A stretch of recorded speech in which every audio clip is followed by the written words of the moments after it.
ADHDers, does our rejection sensitivity dysphoria come from the right hemisphere? I'm Steve Gunson, the author of Dragonborn, The Mythology of ADHD.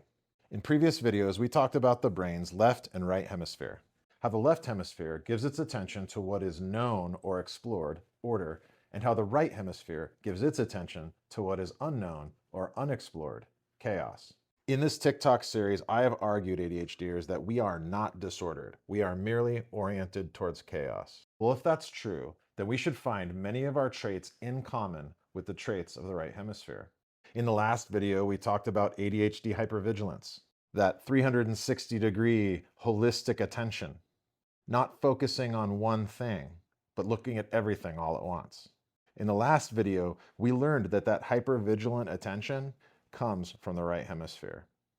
Well, what about that sometimes unfortunate ADHD trait, RSD, rejection sensitivity dysphoria? That feeling, ADHDers, when you're criticized or rejected, especially by somebody you respect, that it's like a knife to the heart, that someone sticks it in and kind of twists it around. Nobody really loves criticism and rejection, but ADHDers, we really have trouble with it sometimes. Where does that RSD come from? Well, Dr. Ian McGilchrist talked about the left hemisphere's view of itself. The left hemisphere is a bit manic. It's always feeling really good about itself, even when it probably shouldn't.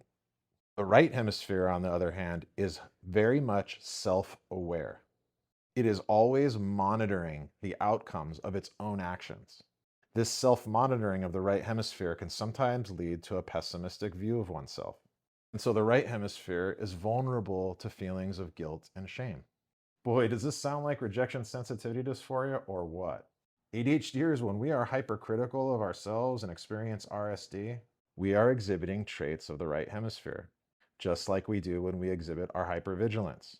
So are we lateralized toward the right hemisphere, ADHDers? Stay tuned for more comparisons between ADHDers and the right hemisphere, and follow me on social media.